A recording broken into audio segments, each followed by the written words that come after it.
Now next we will discuss here what happens when one trophic level from a food chain get removed और the ecosystem functioning कि कोई ecosystem किस तरह से work करता है। एंड सेकेंड थिंग कि किसी ट्रॉफिक लेवल को अगर किसी फूड चेन से किसी बायोटिक कम्युनिटी से हम रिमूव कर देते हैं तो उस फूड चेन पर उस इकोसिस्टम पर क्या इफेक्ट पड़ेगा। सो सबसे पहले हम यहाँ बात करते हैं इकोसिस्टम फंक्शनिंग पर। इकोसिस्टम फंक्शनिंग मीन्स जब हम किसी भी इकोसिस्टम एक सेल्फ सस्टेन्ड यूनिट के बारे में बात करते हैं तो हम एक ऑब्जर्वेशन बनाते हैं, ecosystem is equal to biotic component plus abiotic component. दोनों के इंटरेक्शन से एक यूनिट प्रिपेयर होती है, एक यूनिट बनती है जिसे इकोसिस्टम कहा जाता है। अब बात करते हैं कि कैसे इकोसिस्टम में बायोटिक और एबायोटिक कंपोनेंट्स आपस में इंटरेक्ट करते हैं। तो सबसे पहले प्रोड्यूसर्स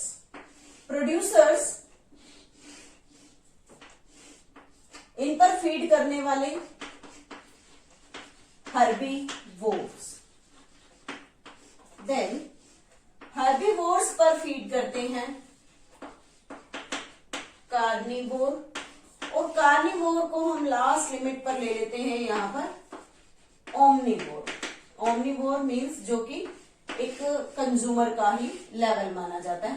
तो इस तरह से हमने एक सिंपल फूड चेन को डिस्कस किया, producer, herbivore, carnivore and omnivore, ये सभी एक सीक्वेंस में किसी भी फूड चेन में प्रेजेंट होते हैं। सबसे पहले बात करते हैं प्रोड्यूसर की। प्रोड्यूसर कहां से एनर्जी ऑब्टेन करेगा, कैसे अपनी बॉडी में वो फूड प्रिपेयर करता है, उसके लिए सबसे पहले हम देखते हैं कि प्रोड्यूसर को कौन कौन से रॉ मटेरियल्स की जरूरत है कि वो फोटोसिंथेसिस के थ्रू अपनी बॉडी के अंदर फूड एनर्जी को क्रिएट कर सके। सो फर्स्ट दे यूज सन से निकलने वाली सोलर एनर्जी, सोलर एनर्जी को ये यूटिलाइज करते हैं।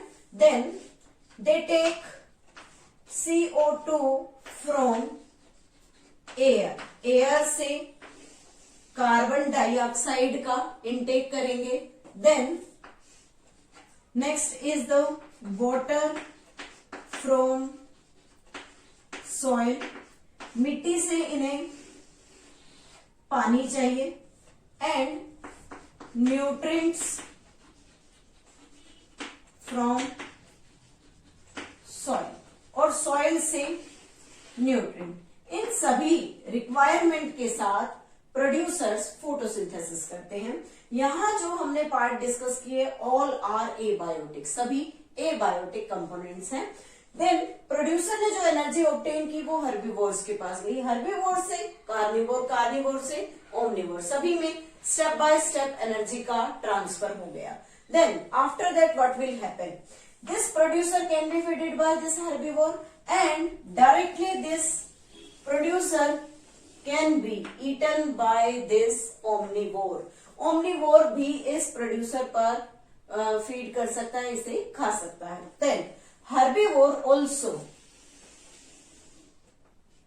eaten by this omnivore, because omnivore, the organism which belong to the category where the organism obtained their food both from plants as well as from animals. तो यहाँ animals में वो herbivores पर भी ईटिंग कर सकता है, कार्निवोर पर भी ईटिंग कर सकता है।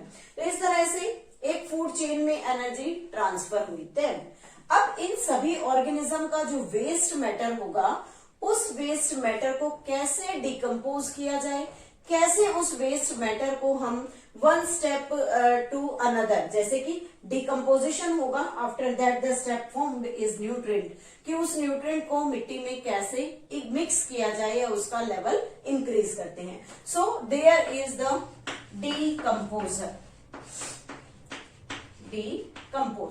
डीकम्पोजर्स ऐसे ऑर्गेनिजम्स हैं जिनको हम कोई स्पेसिफिक ट्रॉफिक लेवल यहाँ पर प्रोवाइड नहीं कर सकते।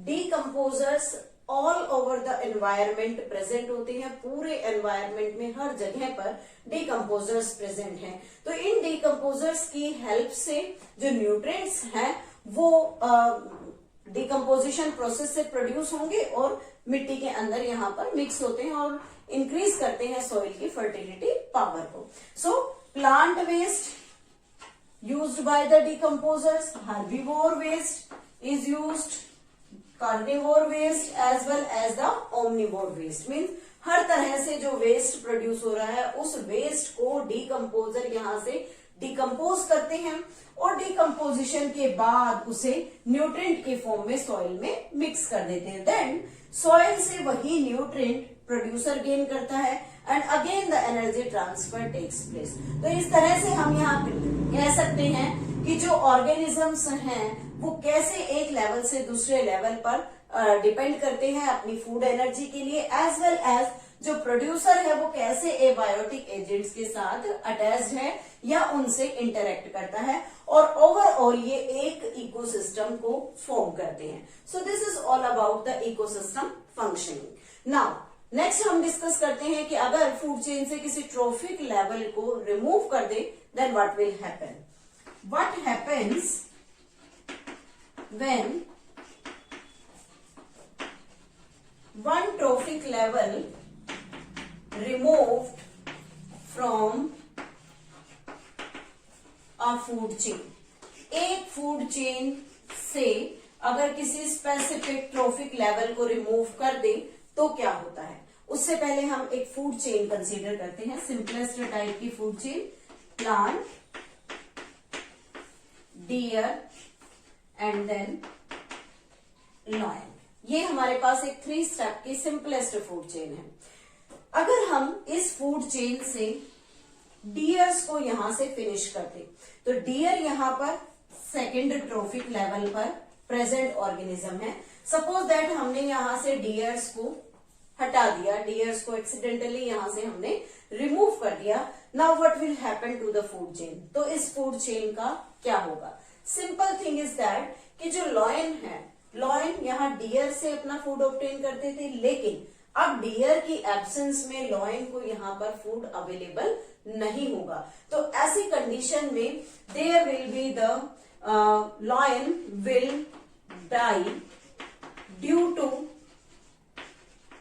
हंगर। भूख की वजह से जो लॉयंस हैं उनकी डेथ हो जाएगी, वो मर जाएंगे। बट ड्यूरिंग दैट टाइम जो प्लांट पर फीड करने वाले डियर्स थे वो भी यहाँ खत्म हो चुके हैं। तो प्लांट का क्या होगा, plant first grow rapidly, plants जो हैं वो रैपिडली ग्रो करेंगे। देन रैपिड ग्रोथ के साथ क्या होगा कि प्लांट में जितनी ग्रोथ हुई they will use nutrient from the soil, soil के न्यूट्रिएंट यूज करेंगे। लेकिन एक टाइम ऐसा आएगा जब सॉइल के अंदर न्यूट्रिएंट डेफिशिएंट हो जाएंगे और उस डेफिशिएंसी में जितने भी प्लांट्स उस एरिया में हैं दे शो कंपटीशन और न्यूट्रिएंट कंपटीशन के रिजल्ट हमेशा नेगेटिव होंगे। Then the plant will ultimately die और प्लांट भी उस कंपटीशन की वजह से मर जाएंगे। रिजल्ट क्या देखा, लॉयन फिनिश हो गए, प्लांट फिनिश हो गए। इट मीन्स एक फूड चेन में एक ट्रॉफिक लेवल के रिमूव करने से कुछ समय बाद जो कंप्लीट फूड चेन होती है वो एक्सटिंक्ट हो जाती है, या हम ये कहें कि ये प्रॉपरली यहां से डिलीट हो गई। तो इस कंडीशन में हम ये कह सकते हैं कि जितने भी फूड चेन्स होती हैं वो अनस्टेबल होती हैं। हमारे इकोसिस्टम में बेसिकली फूड चेन्स हैं लेकिन वो आपस में इंटरकनेक्टेड होती हैं और एक फूड वेब की फॉर्मेशन करती हैं ताकि इकोसिस्टम को एक स्टेबल कम्युनिटी बना सके या एक बायोटिक कम्युनिटी की फॉर्मेशन कर सके। So this is about this question. Now one more question is there, when all frogs removed from a village, then malarial patient increases tremendously.